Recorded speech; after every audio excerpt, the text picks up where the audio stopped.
yang berdampak nanti terhadap kemampuan pasien untuk bernapas. Nah, pada kondisi yang lain, misalnya terjadi trauma tusuk misalnya, atau mungkin trauma tembus, itu bisa mengakibatkan pendarahan, yang mana mungkin tadi bisa saja darah tersebut akan terkumpul di rongga pleura. Itu disebut dengan hematotorak. Jadi terkumpulnya cairan darah di rongga pleura itu namanya hematotorak. Kalau cairan saja itu namanya difusi pleura. Ya. Kalau isinya udara namanya pneumotorak. Sama-sama berbahaya juga itu ya. Jadi berbahaya. Jadi perlu penanganan. Jadi tindakan USG ini adalah tindakan untuk mengeluarkan benda tadi, cairan tadi, supaya apa? Supaya paru-paru itu dapat kembali mengisi tempatnya, ya. Jadi isi tempatnya sehingga pasien itu bisa bernapas kembali dengan normal, ya. Jadi caranya apa? Dengan dengan tindakan menggunakan istilahnya itu yang fungsi pleura. Fungsi pleura itu ada nama tindakannya. Untuk mengalirkannya menggunakan namanya USD, water cell drainase. Water cell drainase itu ada yang menggunakan 1 tabung, ada yang menggunakan 2 tabung, ada 3 tabung tergantungnya.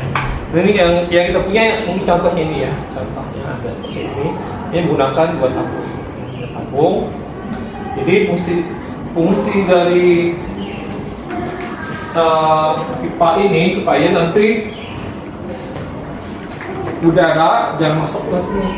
Nah, jadi air ini bisa cairan di sini merupakan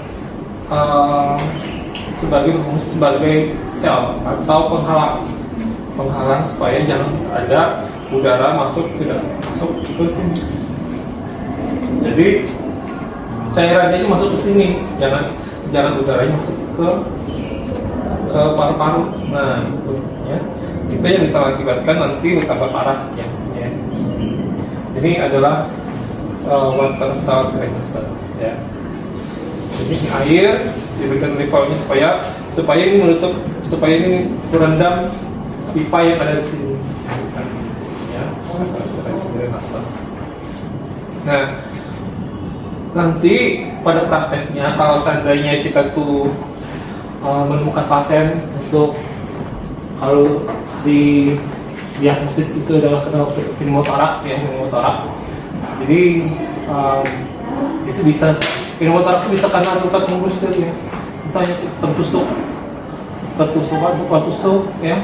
Jadi udara itu bisa masuk ke situ, bisa bernapas kan. Jadi mau masuk, jadi udah kemudian pneumotorak. Jadi kalau pneumotorak itu nanti paru-paru mengeluarkan udaranya itu akan dilakukan insisi atau tindakan bedah ya. Nanti ada fungsi pleura itu di interkosta 1 atau 2 ya. Interkosta bukan di atas lah, antara 2 dan 3 lah gitu ya. Nah, 2 atau 3 interkosta. Jadi di atas, bagian samping sini ya. Tapi kalau misalnya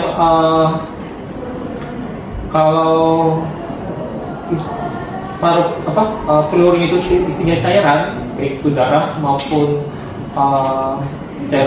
cairan serus ya, atau cairan bening, itu air kan menuju bagian yang bawah. Jadi tindakan itu dilakukan dengan tindakan di interkosta 7, 8 atau 9. Jadi bawah ini ya, nah gitu. Nanti dialirkan ke sini ya, mengeluarkan itu dialirkan ke sini ya, begitu. Jadi itu merupakan salah satu tindakan yang melakukannya itu perawat, bukan perawat, dokter ya. Karena itu kita nggak boleh melakukan tindakan seperti itu karena kita di rumah sakit ya, di rumah sakit ya, karena di rumah sakit ada dokter spesialisnya. Kalau di lapangan kayak apa? Di lapangan di apa? Di luar rumah sakit, sementara itu nggak ada, tidak ada dokter di sana ada, kita boleh melaksanakan dengan apa namanya, dengan apa, situasi darurat gitu ya. Dan perlu dijelaskan, dan itu juga ada tersedia ya, paling tidak jarum yang mungkin yang lebih besar apa namanya, diameternya, supaya bisa memberikan, supaya bisa untuk menguatkan udara. Bisa menggunakan apa, jarum itu kemudian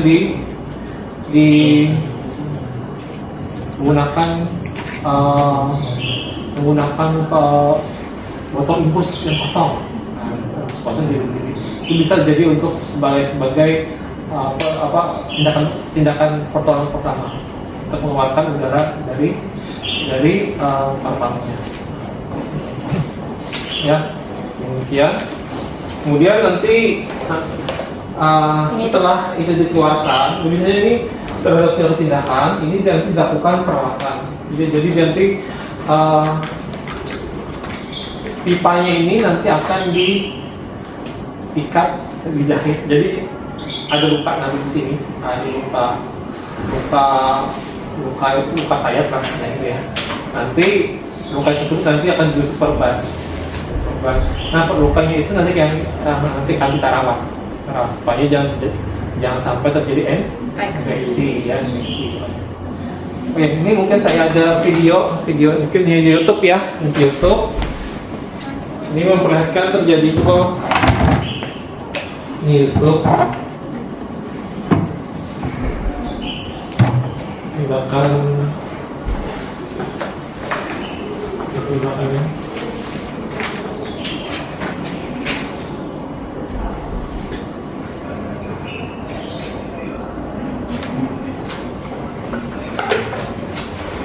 Kelihatan nggak ya? Nggak kelihatan. Atau mungkin nanti bisa buka aja nanti semuanya, coba buka di apa, YouTube. Nanti klik namanya Pneumotorak.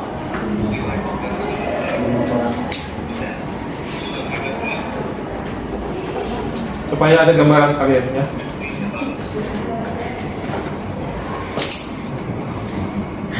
Jadi jadi telinga ini.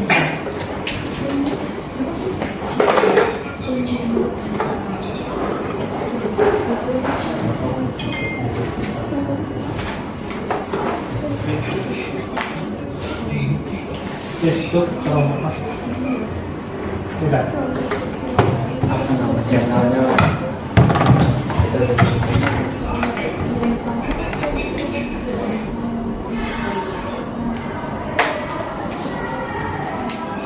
ya, ada. Nah, just intrauma hematotorak. Nah, ini nggak ada anu ya, kita TV ya, bagus ya.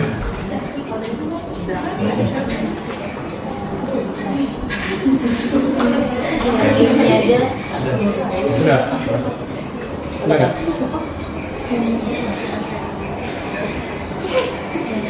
Durasinya 4 menit.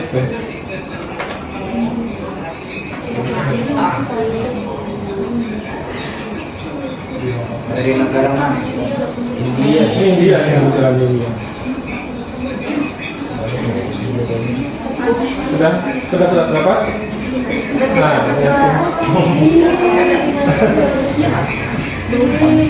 jadi pasien itu mengalami trauma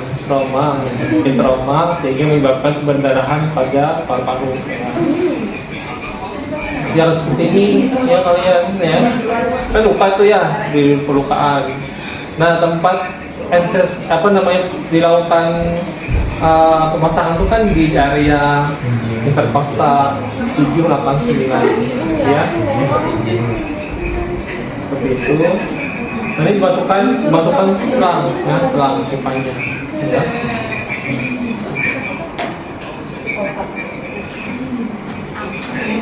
Pada seperti sama seperti ini ya, yang kita punya nih, ya. Nah, dimasukkan selang. Ya, selang.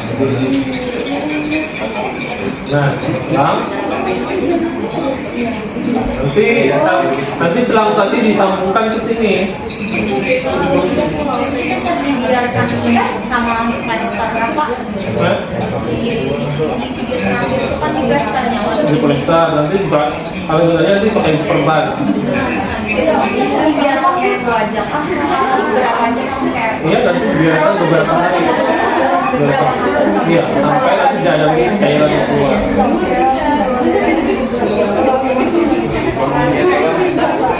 Nah, itu kan darahnya kan mengalir terus ya. Itu namanya hematotorak ya, hematotorak. Ya.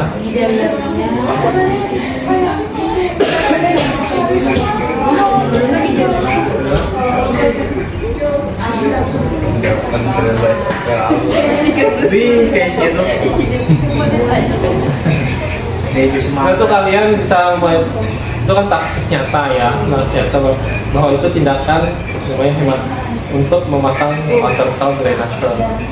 Jadi kan yang bapak sampaikan hari ini adalah merupakan contoh bagaimana nanti kita menerapkan perawatan. Ya.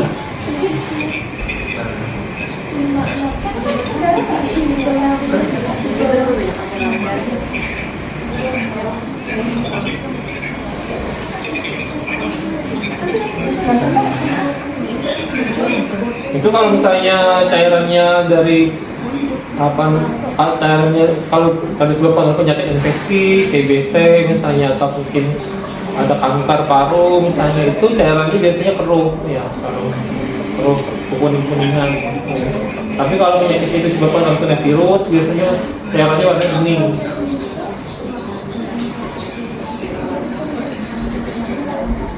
Bapak, izin bertanya Kak.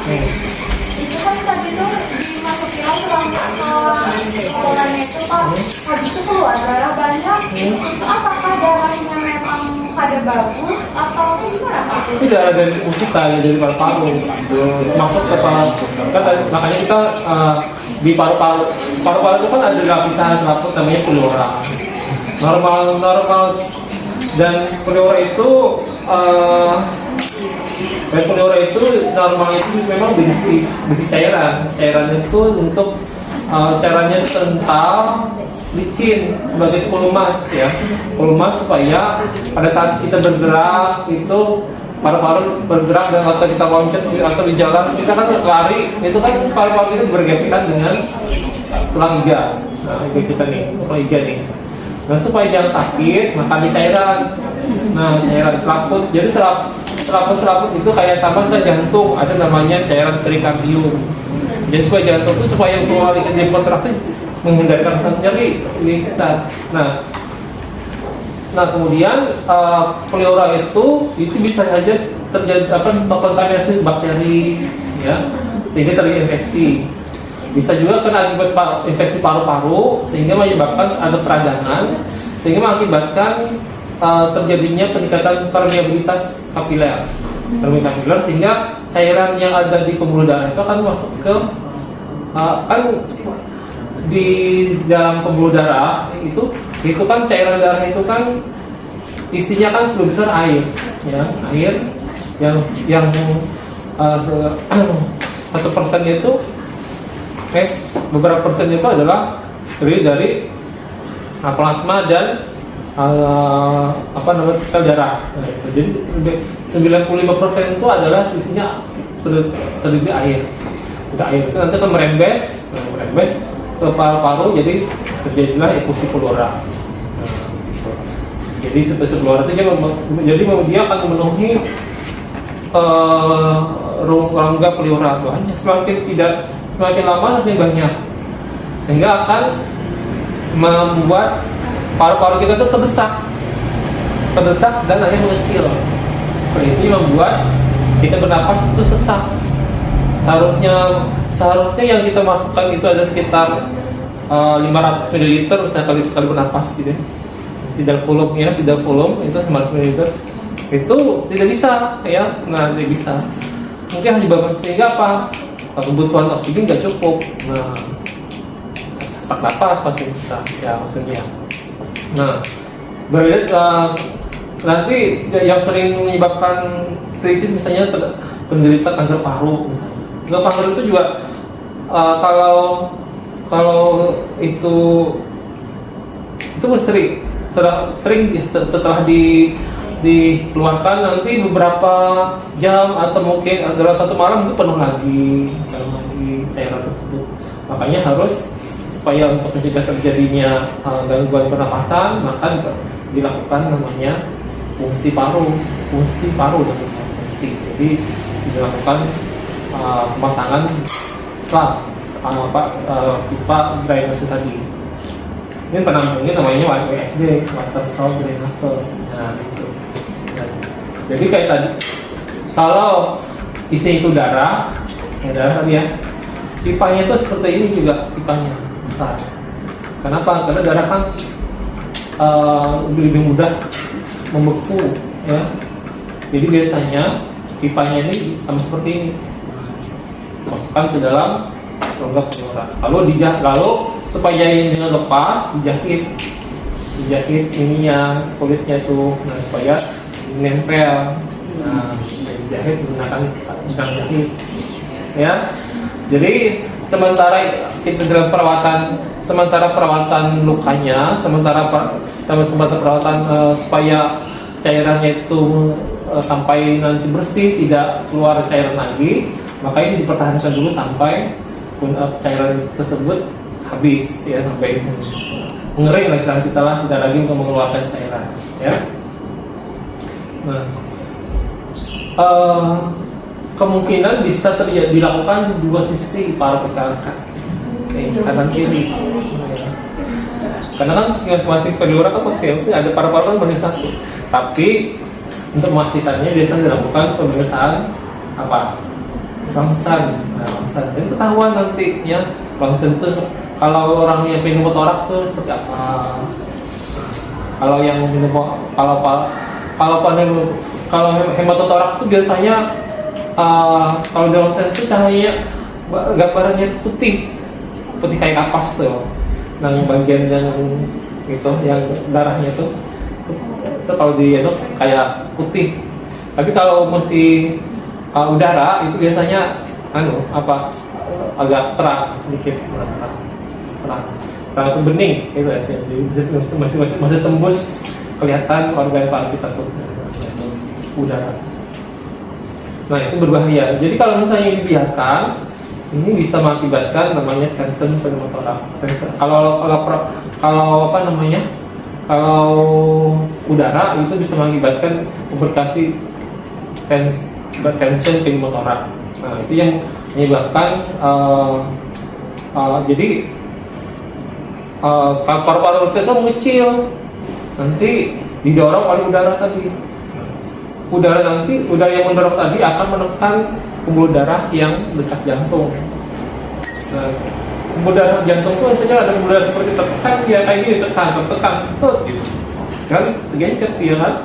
Akhirnya akan mengakibatkan sumbatan aliran darah.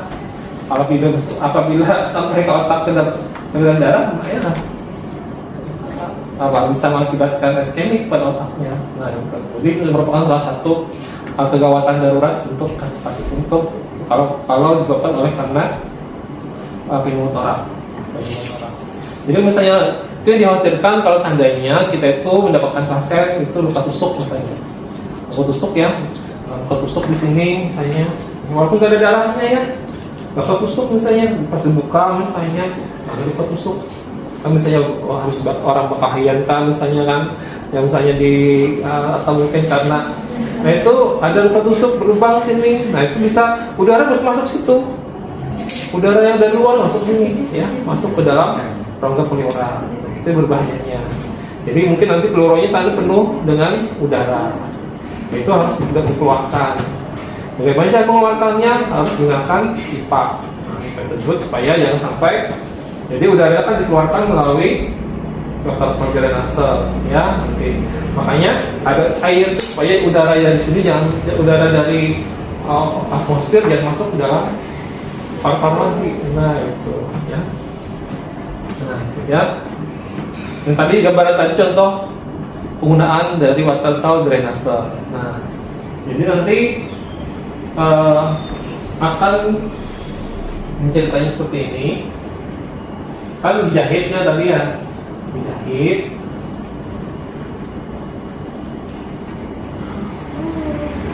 Nah itu seperti ini nanti sepertinya. Nanti ini kan nanti sambung seperti ini. Ini kan contohnya aja ya, contoh. Nanti masuk ke sini. Nah, ini akan mengalir ke cairan di sini. Ya. Kalau dia udara di sini dia langsung. Kalau tempat udara itu di bagian atas. Ya. Nah, jadi karena nanti perawatan kita itu nanti adalah kita mengganti balutan. Ya. Kemudian memperhatikan kelancaran aliran dari cairan atau kalau ada udara yang masuk. Nanti kalau misalnya ini sudah penuh, misalnya ya sudah penuh, maka ini kita klem dulu sininya, untuk di sininya itu terpakai klem kokar bisa juga, atau diikat, baru kita buang, lalu kita masukkan ke dalam sampah medis, ya. Atau mungkin di kloset ya, kloset dalam septic tank ya. Wah.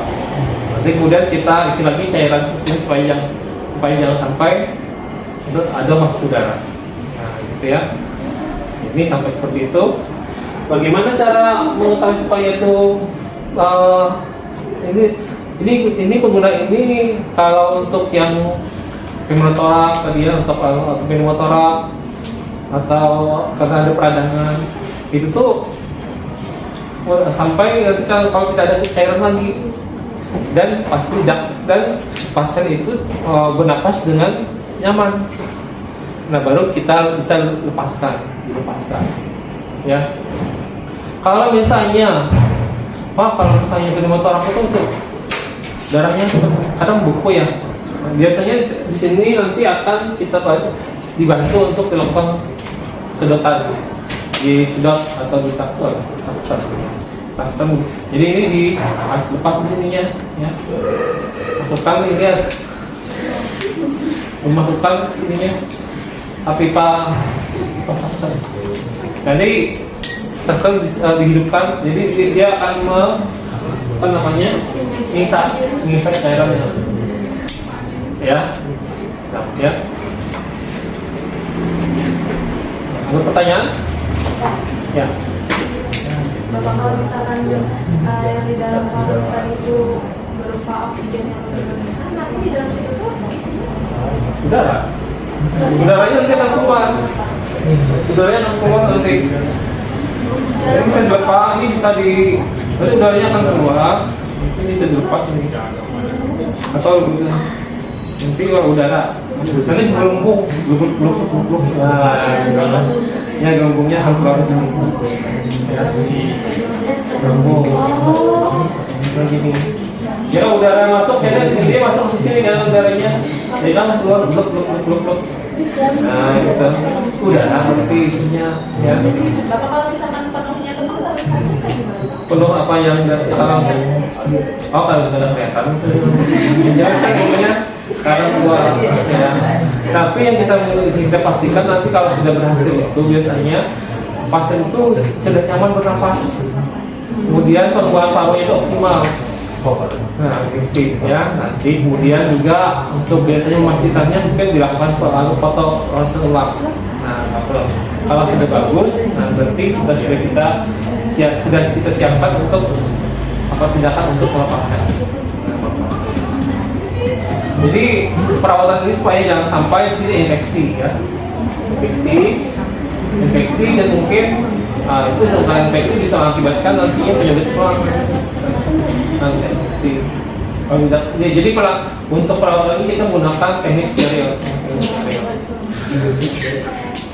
steril ya, karena kayak perawatan luka biasa, kayak misalnya luka operasi sama hal seperti itu. Cuma bedanya kan ya di sini ya, bedanya sambil merawat sambil dia melakukan perawatan satu senang ya.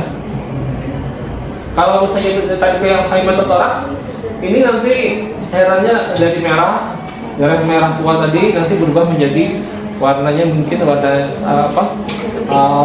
merah bening gitu ya, nah, kayak jernih gitu nah. Jadi ya, merah muda gitu, merah muda nanti jernih sampai nanti bisa tidak ada cairan lagi. Nah itu nanti akan dilepas. Nah lepas nanti lakukan lagi penutupan. Ya dijahit ya, pakai benang jahit gitu. Nanti kulit sama kulit daging sama daging, lemak sama lemak ya, kemudian daging sama kulit jadi supaya rapat. Bapak Ibu ya Pak, itu kan kayak dikasih alat tiap saat keluar sumpah darahnya. Itu yang diharapkan. Itu ada kemungkinan bisa kehabisan darah apa jadi perlu. Betul. Jadi kalau misalnya darah itu, makanya diukur nanti darahnya dulu berapa, diukur. Jadi sebanyak itu nanti harus kita ganti dengan larutan kristaloid, itu RL.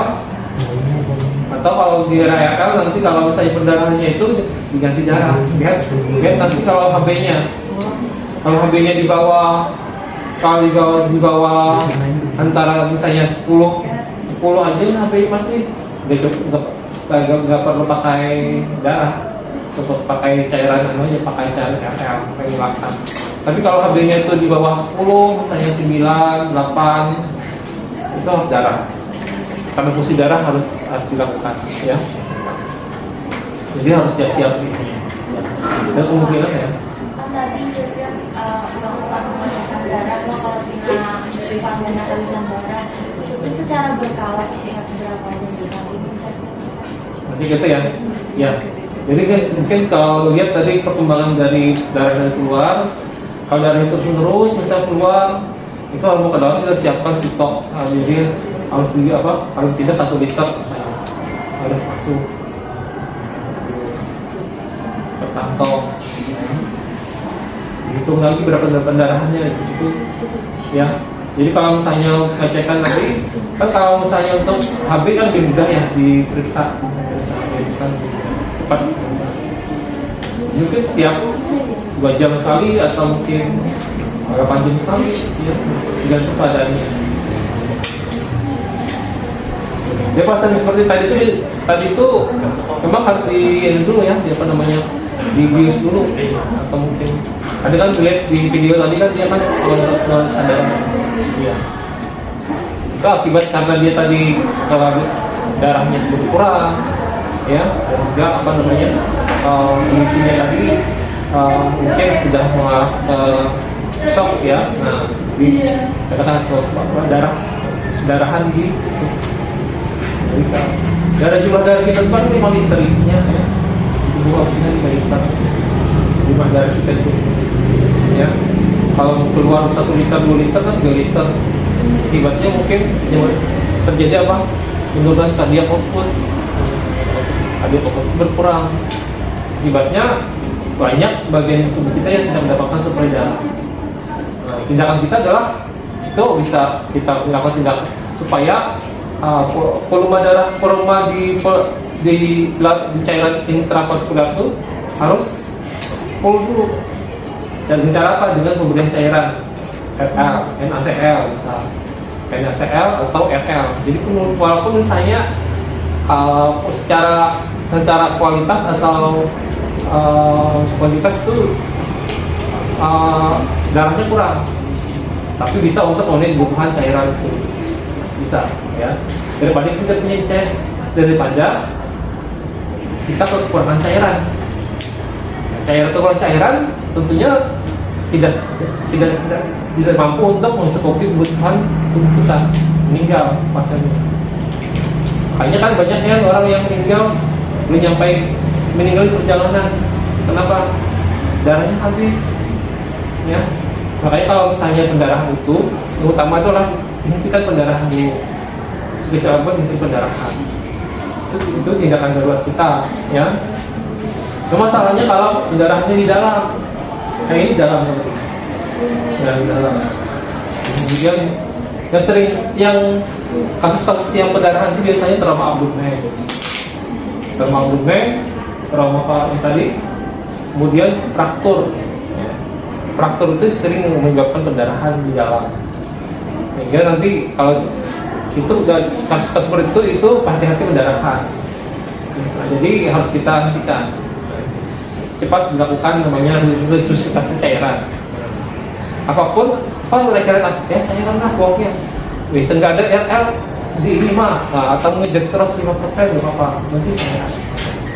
Ya, itu untuk menolong pasien supaya tidak terjadi kekurangan cairan di intravaskular.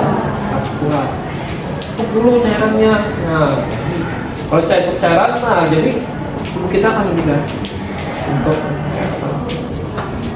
ya. Nah, sudah paham ini tadi ya maksudnya. Sekarang kita lakukan perawatan lukanya ya. Untuk perawatan luka seperti biasa ya, kita kalau luka itu kita ada peralatan yang kita gunakan, yaitu handphone ya. Kemudian nanti apa ini mangkok ya, mangkok. Kemudian ini apa? Tapi belum juga. Pasang stereo. Nih cahaya. Ini bisa bensin ini kita gunakan untuk kalau kita ingin kalau ini pertalite nggak apa. Ini untuk melarutkan apa namanya lem atau ini supaya mudah untuk melepas Bobin. Blister ya, blister.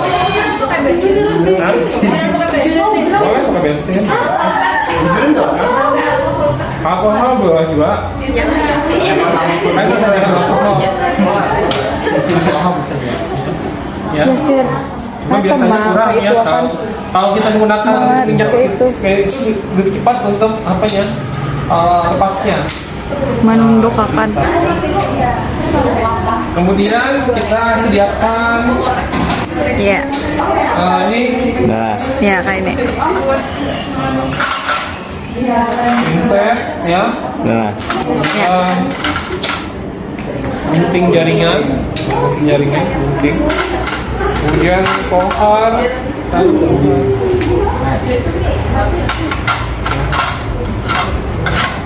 ini jadi instrumen ini ada kebanyakan pinsetnya aja nggak apa-apa, pinsetnya 2 misalnya, pinset anatomisnya 2 misalnya ya, atau ya ini yang kita gunakan pinset.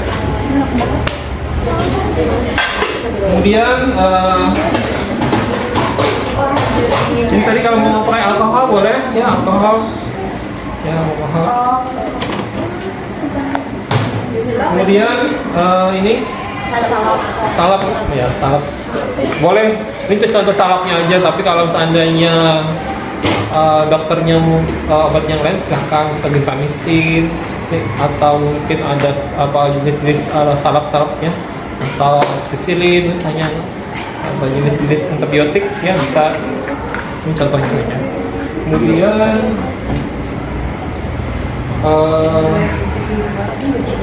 ini Iya. apa ini contohnya aja, contoh tidak harus bersentuh. Ini contoh. Wah, ini namanya kebetulan yang ada di sini bioplasenta. Apa? Yang aslinya biasanya tuh jenis-jenis apa namanya, jenis-jenis salep untuk perawatan luka itu biasanya ada berupa apa namanya gentamicin ya, ini bisa gentamicin, atau menggunakan chlorhexidine bisa ya. Nah, itu jenis antiseptik lah gitu ya. Nah, supaya mencegah terjadi infeksi ya. Kemudian ini apa nih? Korentang ya, korentang ya. Baik, sekarang kita ke pasiennya. Jadi pasiennya kita ganti. Biasanya diganti kalau jadi perawatan ini biasanya juga bisa dilakukan 2 atau 3 kali sehari ya, tergantung nanti lukanya ya. Nah, jadi nanti jadi kita pada saat kita melakukan perawatan biasa kita siapkan alat, baca status ya, kemudian nanti kemudian di tahap orientasi. Karena kalau sudah di ruang perawatan biasanya pasien sudah sadar. Tapi mungkin masih menggunakan oksigen bisa ya kondisinya. Atau mungkin tidak sadar bisa juga. Ya. Jadi kalau orientasi kita biasa seperti kita lakukan biasanya ucapan salam, kemudian panggil pasien dengan namanya, kemudian jelaskan maksud dan tujuannya kita apa ya. Kemudian nanti kita menyiapkan lingkungan dan posisi pasien ya. Nah, kemudian kita lakukan tahap kerja ya. Jadi misalnya kalau tahap orientasi misalnya selamat, namanya siapa? Pak Andi misalnya lah. Pak Andi terus nanti Pak Andi marah. Selamat pagi Pak Andi, perkenalkan nama saya Perawat Marwan, saya bertugas hari ini pada pagi dari jam 7 sampai jam 13.30 namanya ya. Saya pada hari ini akan melakukan perawatan luka pada pipa atau selang USD. Tujuannya adalah untuk mencegah terjadi infeksi dan juga mencegah terjadinya mencegah terjadinya apa ya? Terjadi terinfeksi dan mungkin menjamin supaya alirannya lancar gitu ya. Kemudian tujuannya tindakan kita mungkin bisa kita selesaikan kurang lebih sekitar 15 menit. Apakah bersedia? Bersedia misalnya ya. Baik, kalau begitu saya siapkan alat-alatnya ya. Kemudian nanti kita siapkan alat-alatnya dulu. Kita menggunakan sarung tangan bersih dulu. Habis kita cuci tangan, kita pasang sarung tangan.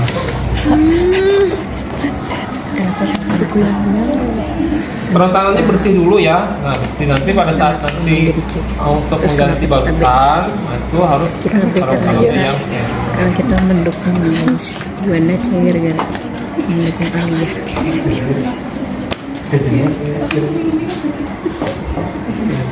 Jangan.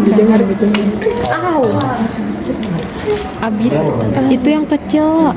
Iya lah kecil. Yang di bawah ada Pak. Ini ya. Ini besar. Nah, iya ini. Nggak besar. Innalillahi Alia. Ini kecil tambah tuh. Innalillahi matakiri.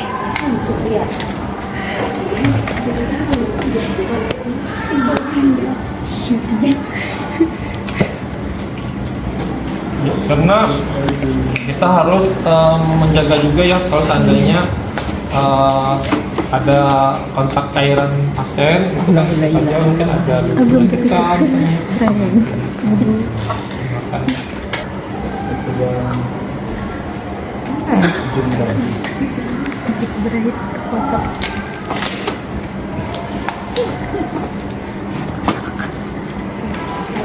Kemudian kita dekatkan alatnya ya, alat kita dekatkan maksudnya.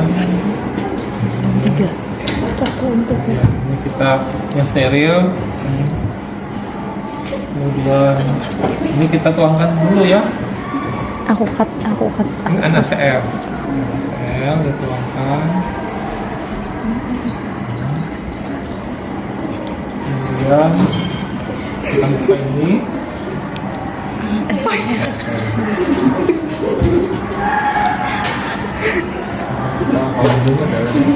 Tuh masuk TV aja, enak masuk TV. Sok. Masuk. Kalau mungkin di sini aja ya, supaya jangan terkena pakaiannya ya. Kemudian kita siapkan. Jadi sebelum kita menggunakan sarung tangan steril, kita gunakan ini ya. Nah, ini cukupnya.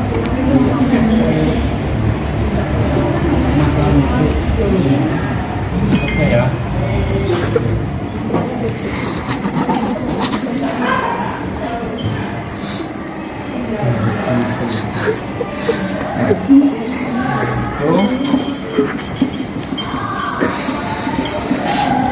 Ini juga kita buka duluan ya supaya nanti tidak Lain aku.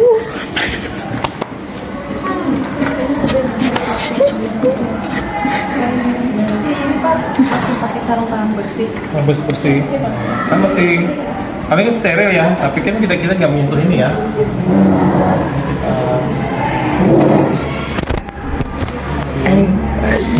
Kalau sudah, apalagi kira-kira yang belum kita. Nah, ini tadi kita bisa menggunakan kapas ya, kapas alkohol atau Jangan, bensin ya.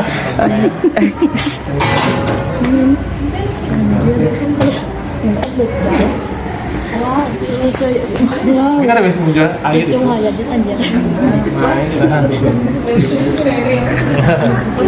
sini gitu, untuk anu aja, untuk apa? Nah, supaya ya seperti ini. Lepas ya, kemudian ya.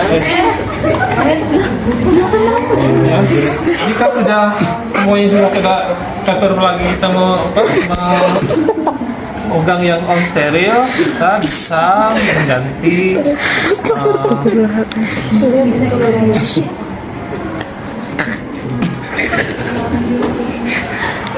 lalu kita ganti ya, kita ganti, kita pasang sarung tangan steril ya, pasang. Gak penting saya pasang sarung tangan steril ya. Berdiam lah. Kalau sudah saya pasang sarung tangan steril, kita tinggal bisa ngambil langsung menggunakan ya. Sebelum kita lihat tangan,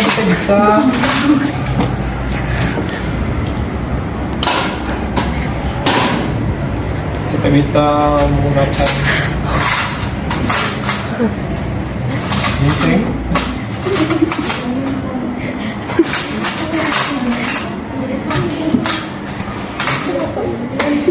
Kita bikin ininya dulu apa?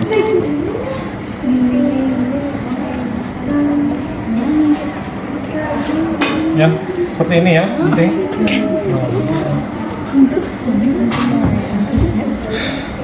Gampang dah. Aku tahu dia tahu. Hah? Aku tahu dia tahu. Aku tahu dia tahu. Kemudian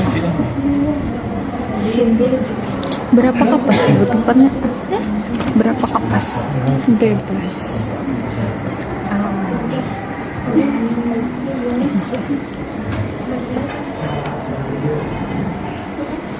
Lumahe.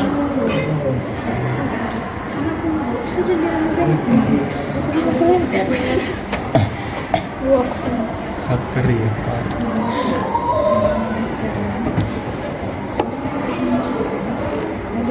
Ini dibuang, ini hasilnya dipotong tadi ya, dipotong. Oke.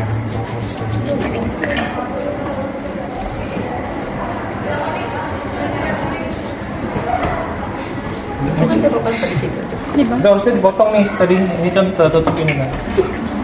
Dipotong pakai gunting ya, gunting atau gunting ini kan.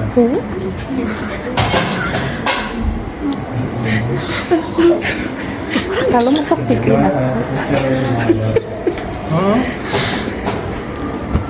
Astagfirullah. Yang tidak steril taruh di sini ya.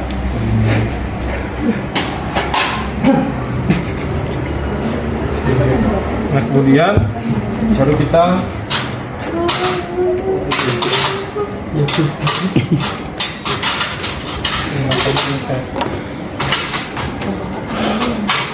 Pensilnya kurang.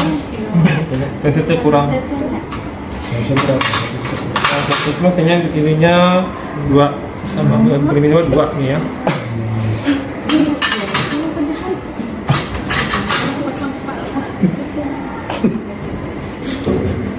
Kita bisa ya.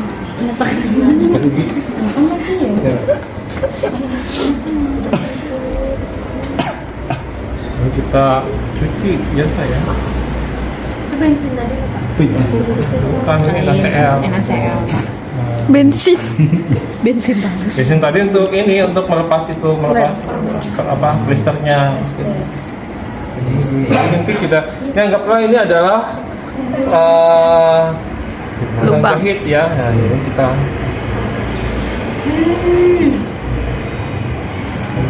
kita cuci lukanya. Coba Pak. Gila. Kita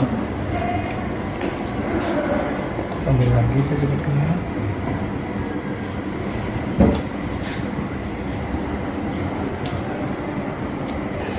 Yang digunting tadi buat apa? Kaya belum masak. Belum. Ya.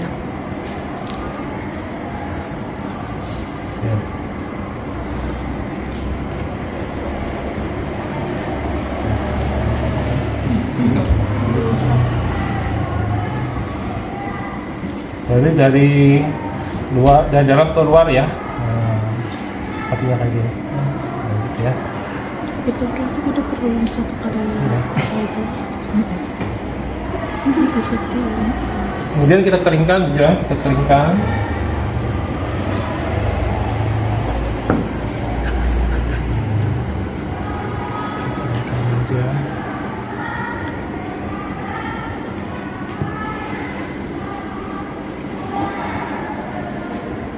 Terus kita beri obat, ya, obat salep ya. Kalau ini masih steril, kita bisa taruh sini lagi. Kita perlu asisten ya, karena kita kalau pegang ini kan, jadi mungkin bisa minta tolong keluarga pasien atau perawat untuk mengambilkan ini, dan kamu sebagai keluarganya misalnya. Kemudian oleskan ke sini.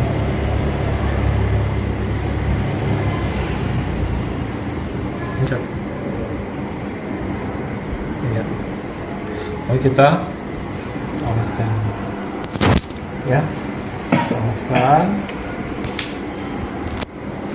Sekeliling dari luka ini ya. Nah, Di luka apa di situ? kemudian lalu kita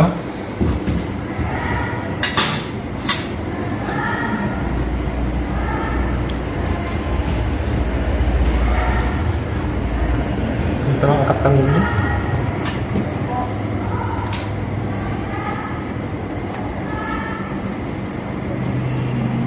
Oh, yang digunting tadi kah?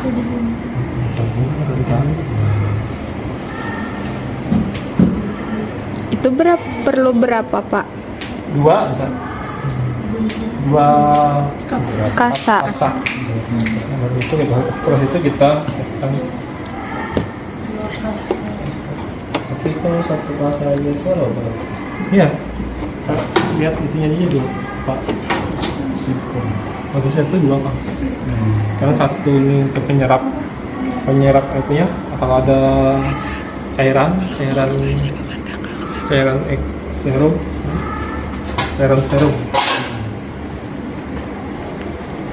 Nah, bisa kita dulu. Ini kayak apa lagi? Kita sudah selesai ya. Kita sudah boleh memegang yang tidak steril.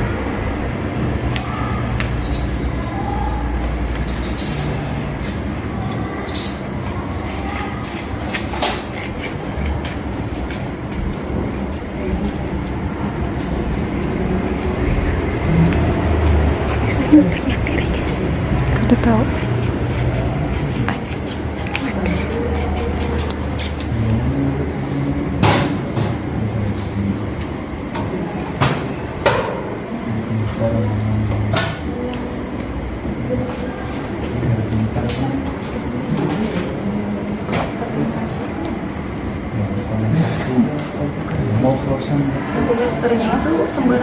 apa atau perusahaan? Hah? Iya. Yang mereka Dan kan ada juga Twister itu yang melukis semua luka.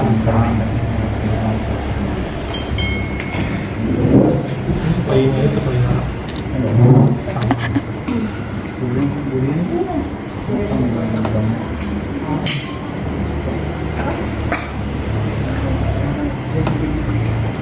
kamu mana? Dada.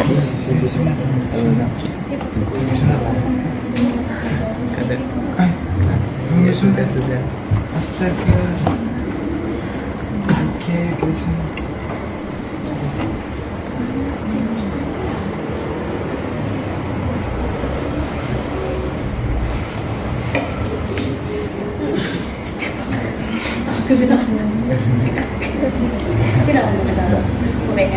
Cukup satu kali sembuh.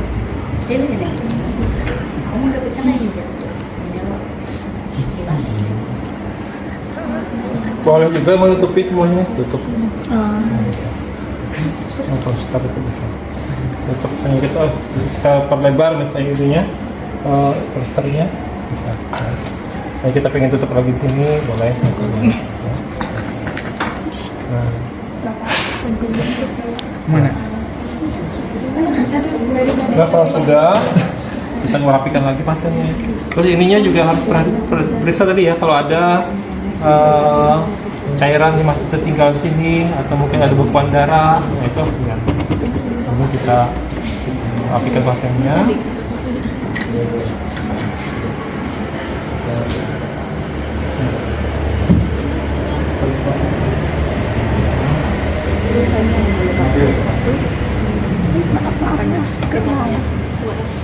Kita rapikan.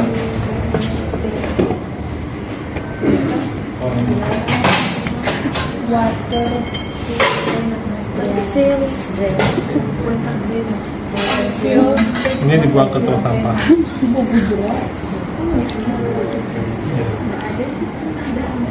Kira-kira ada yang ini nanti kurang tadi ya.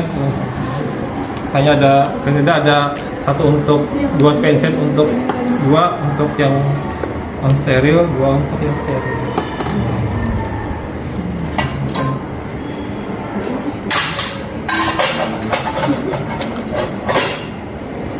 Demikian, jadi nanti kita tahap terminasi bagaimana perasaannya Pak Andi terdapat tindakan tadi. Nah ini ya, tadi kita sudah melakukan tindakan perawatan luka pada USD ya.